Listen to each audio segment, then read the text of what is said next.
वंदे मातरम मतदाता साथियों, जैसे कि आपको पता है SIR कार्यक्रम यानी विशेष गहन पुनरीक्षण कार्यक्रम चल रहा है और जिसके अंतर्गत BLO जो है आपसे फॉर्म भरवा करके वापस उसको सबमिट कर रहे हैं। अब कई साथियों ने जो भी थोड़े तकनीकी जानकार हैं उन्होंने अपना फॉर्म ऑनलाइन भी किया है, लेकिन अधिकांश लोगों ने अपना फॉर्म भर करके BLO को दिया है और BLO साहब जो भी है उन्होंने अपने BLO ऐप से उस फॉर्म को ऑनलाइन किया है। अब इसमें भी अलग अलग तरह के केस है। कुछ लोगों ने मोबाइल नंबर भी साथ में दिए हैं, लेकिन कुछ ऐसे भी है जिन्होंने मोबाइल नंबर भी साथ में नहीं दिए या उनके पास उपलब्ध नहीं है, फिर भी उनका फॉर्म सबमिट हो रहा है, क्योंकि उसके लिए मोबाइल नंबर जरूरी नहीं है, आधार और जो भी वोटर है उसके माता पिता का नाम, ये चीज़ें ज़रूरी है। अब ऐसी स्थिति में आप कैसे पता करेंगे कि आपका फॉर्म आपने खुद ऑनलाइन किया है तो सबमिट हो गया या BLO द्वारा सबमिट कर दिया गया है, और अगर कर दिया है तो उसकी स्थिति क्या है, मोबाइल नंबर के साथ में हुआ है सबमिट या नहीं हुआ है। मैं आपको 4-5 एग्जाम्पल दे करके पूरा स्पष्ट क्लियर बताऊंगा कि किस तरीके से आप घर बैठे चेक कर सकते हैं। तो इसके लिए सबसे पहले आपको जो काम करना है वो है कि voters.eci.gov.in इस साइट पे आना है और लॉगिन ऑप्शन पे आना है, और लॉगिन ऑप्शन पे आने के बाद में आपको किसी भी मोबाइल नंबर से जो भी आपके एक बार रजिस्टर किया हो उससे आपको इसको एक बार लॉगिन कर लेना। उसके बाद आपको ये सारा काम होगा। उससे पहले सीधे आप करना चाहेंगे तो नहीं होगा, क्योंकि पहले आपको ये लॉगिन वाले पेज पे जाना है। अब लॉगिन में यहाँ आपको registered mobile number, email ID या ईपिक नंबर, आपका जैसे मान लो कोई भी ईपिक नंबर है, उस ईपिक नंबर को आप एंटर करके इसको एक बार लॉगिन कर लें। लॉगिन करने के बाद आप कभी भी किसी भी व्यक्ति का स्टेटस है वो यहाँ से चेक कर सकते हैं। तो मैं यहाँ एक नंबर एंटर कर रहा हूँ, ईपिक नंबर, और यहाँ से आपको कैप्चा भरना है। कैप्चा में आपके ये स्मॉल लेटर कैपिटल लेटर का थोड़ा सा इशू रहेगा, तो इसको आप थोड़ा गौर से भरें। और उसके बाद में जैसे ये कैप्चा मैंने भर लिया और रिक्वेस्ट OTP पे आपको क्लिक करना है। अब जैसे इनवैलिड कैप्चा आ रहा है तो 1-2 बार ये इनवैलिड का आता ही, आप थोड़ा सा इसको मैंने पहले ही कह दिया कि ये इसको 1-2 बार आपको कोशिश करनी पड़ेगी। ये कैप्चा भरने के बाद आपको रिक्वेस्ट OTP पे क्लिक करना है। तो अब जैसे no record found with user name, तो ये या तो हो सकता है कुछ गड़बड़ हो, तो आप उसको दोबारा एक बार चेक कर लें। यहाँ से जैसे एक जो नंबर है, ये जो नंबर है थोड़ा सा गलत हो गया, जो भी ईपिक नंबर है आप अच्छी तरह से चेक कर लें। तो यहाँ एक थोड़ा सा मोबाइल ईपिक नंबर में एक अंक का फर्क रह गया था, तो आप अभी भी थोड़ा सा इशू आ रहा है, तो इसको एक बार मैं आपको करके बताता हूँ। तो इसमें मैंने आपको बताया कि 2 तरीके, आप ईपिक से भी कर सकते हैं और अपना मोबाइल नंबर अगर आपने पहले रजिस्टर किया है तो वहाँ से भी आप कर सकते हैं। अब यहाँ आपको जो भी मोबाइल नंबर में OTP आता है वो आपको OTP इंटर करना है, और OTP इंटर करने के बाद में आपको लॉगिन एंड वेरीफाई पे क्लिक करना है। अब यहाँ इस तरीके से आपका खुल जाएगा। अब यहाँ एक तरह से आप देखेंगे या आपका नाम या अनडिफाइंड या लॉगिन का ऑप्शन है, ये यहाँ लॉगआउट का या प्रोफाइल का ऑप्शन आना चाहिए, यानी आपने इस पोर्टल पे लॉगिन कर लिया है। अब लॉगिन करने के बाद आप किसी का भी फॉर्म यहाँ से चेक कर सकते हैं। तो इसके लिए आपको यहाँ से स्टेट सेलेक्ट कर लेना है, जैसे यानी मैंने राजस्थान कर लिया। अब आप कोई भी ईपिक नंबर है वो एंटर करेंगे। तो जैसे मैं एक ईपिक नंबर एंटर कर रहा हूँ जिसके मोबाइल नंबर अपडेट है या नहीं है, BLO ने सबमिट किया है कि नहीं किया, क्योंकि इन्होंने फॉर्म भर करके BLO को दे दिया था। अब यहाँ से आप देखेंगे तो इसको आप यहाँ ईपिक नंबर एंटर किया और यहाँ सर्च पे क्लिक करना है। तो ये आ गया your form has already been submitted for more details contact BLO, यानी आपका फॉर्म है ऑलरेडी सबमिट हो चुका है। अब इनको कोई करने की आवश्यकता नहीं है, लेकिन यहाँ मोबाइल नंबर नहीं आया है, तो हो सकता है इन्होंने मोबाइल नंबर नहीं दिया हो या BLO द्वारा भरते समय मोबाइल नंबर इंटर नहीं किया हो। दूसरा केस मैं आपको बता रहा हूँ, यहाँ से दूसरा एक नंबर इंटर कर रहा हूँ और यहाँ उस मतदाता ने अपना मोबाइल नंबर भी फॉर्म में भर के दिया है। तो यहाँ जैसे ये ईपिक नंबर डाले और सर्च पर क्लिक करेंगे तो ये आ गया कि form has already been submitted with mobile number 9166, ये नंबर है। इस नंबर के साथ में इनका मोबाइल नंबर है वो ये ईपिक कार्ड है, अपडेट हो गया है, यानी इनका भी अपडेट हो गया है।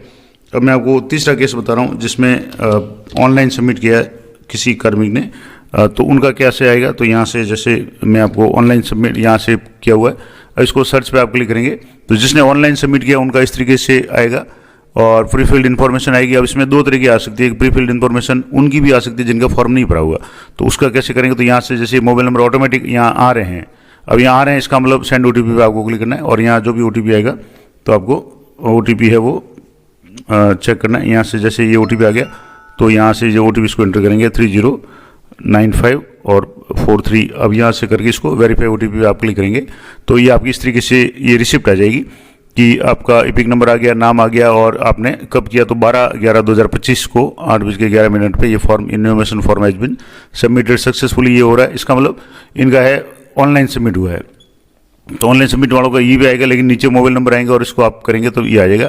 अब मैं आपको बता रहा हूँ कि जिन्होंने अपना फॉर्म अभी तक या तो भरा नहीं या भर करके बीएलओ को नहीं दिया या बीएलओ ने ऑनलाइन नहीं किया, किसी भी कंडीशन में उनका फॉर्म साइट पे अगर नहीं पहुंचा तो उसके लिए आपको क्या करना है, तो मैं एक उदाहरण बता रहा हूँ। यहाँ से जैसे एक ईपिक नंबर डाल रहा हूँ, जिनका फॉर्म अभी भी पेंडिंग है, यानी अभी भर करके नहीं दिया है, तो उनके लिए क्या होगा, तो यहाँ से जैसे ये आ रहा है फ्री फिल्ड इन्फॉर्मेशन आ रहा है और यहाँ से नाम वगैरह ये डिटेल्स आ रही है और यहाँ ओटीपी वगैरह का ऑप्शन आ रहा है। इसका मतलब है कि इनका फॉर्म अभी भी सबमिट नहीं हुआ, यानी इन्होंने अभी या तो बीएलओ को भर के नहीं दिया या बीएलओ को दिया है तो उन्होंने सबमिट नहीं किया है।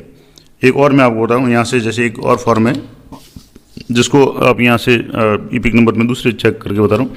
यहाँ से ईपिक नंबर डालने के बाद में सर्च ऑप्शन पर क्लिक करेंगे तो यहाँ आ गया कि your form has been submitted with mobile number, तो 79760 ये जो भी मोबाइल नंबर है इस नंबर के साथ में ये फॉर्म सबमिट हो चुका है। तो यहाँ से आप इस बार यानी इस तरीके से आप एक बार लॉगिन कर लें किसी भी मोबाइल नंबर से जो आपने वोटर कार्ड के साथ में रजिस्टर किया, उसके बाद में किसी का भी मोबाइल ईपिक नंबर आप चेक कर सकते हैं कि उसका फॉर्म सबमिट हुआ या नहीं हुआ। अगर आपने फॉर्म भर करके दिया हुआ है और अभी तक सबमिट नहीं हुआ है तो आप अपने जो भी बीएलओ है उनसे संपर्क कर सकते हैं कि अभी तक क्या कंडीशन है, क्योंकि अभी भी बीएलओ के पास में बहुत सारा वर्कलोड है, यानी फॉर्म काफ़ी आगे हैं, लेकिन ऑनलाइन करने में काफ़ी दिक्कतें आ रही है। कई बार साइट का इशू ज़्यादा था बीच में और सिर्फ एक ही फॉर्म में लॉगिन हो रहा था, अब इसको बड़ा करके मल्टी लॉगिन भी किया है, बीएलओ के साथ में सहायक बीएलओ भी लगाए हैं। तो वो कोशिश कर रहे हैं, पहले आपसे फॉर्म आपको देंगे, उसके बाद फॉर्म आपसे भरा हुआ लेंगे, उसके बाद में जब भी उनको समय मिलता है वो अपडेट साइट पे अपलोड करते रहें।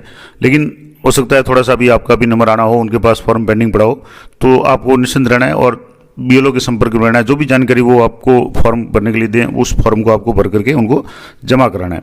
इसके संबंध में मैंने पिछले 3-4 वीडियो में डिटेल में बताया कि महिलाएं हैं वो अपना फॉर्म कैसे भरेंगी, ऑनलाइन कैसे भरेंगी, ऑफलाइन कैसे भरेंगी, उनकी मायके या पीयर से क्या क्या डिटेल्स लानी पड़ेगी जिनका वोटर लिस्ट 2002 में नाम नहीं है। इसके अलावा आप ऑनलाइन खुद फॉर्म कैसे भर सकते हैं, ऑफलाइन फॉर्म भरेंगे तो उसमें भी आपके 2 तरह के ऑप्शन आते हैं। मैंने विस्तार से एक एक पॉइंट पे वीडियो बना रखा है कि अगर आपका नाम 2002 की वोटर लिस्ट में है तो आपको क्या करना है, अगर आपका नाम 2002 की वोटर लिस्ट में नहीं है तो आपको अपने माता पिता या दादा दादी इन चारों में से किसी की भी डिटेल से आपको देनी होगी, तभी वो बीएलओ है उस फॉर्म को आपको अपलोड कर पाएंगे। या अगर आप जानकारी नहीं देंगे, जैसे कोई महिला है और जिसकी 2-4 साल पहले शादी हुई, उसका 2002 में नाम नहीं है, तो उसके मायके से उसके माता पिता या दादा दादी की एंट्री जब तक बीएलओ को नहीं मिलेगी तब तक बीएलओ उस फॉर्म को सबमिट नहीं कर पाएंगे। तो आप खुद भी अगर फॉर्म दे रहे हैं या अभी तक नहीं दिया है तो आप यथाशीघ्र फॉर्म को भर करके उस महिला के मायके से माता पिता से संपर्क करके, उनके बीएलओ से संपर्क करके या ऑनलाइन पोर्टल से, मैंने आपको विस्तार से बना रखा है पिछले वीडियो में कि 2002 की आप वोटर लिस्ट है वो घर बैठे मोबाइल से भी आप डाउनलोड कर सकते हैं।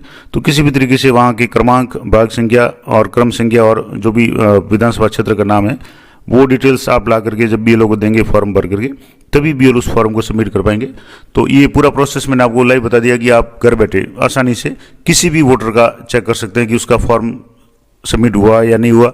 अगर सबमिट हुआ है तो मोबाइल नंबर के साथ में हुआ है या बिना मोबाइल नंबर के। तो ये संपूर्ण जानकारी थी, आशा करता हूँ आपके लिए उपयोगी रहेगी।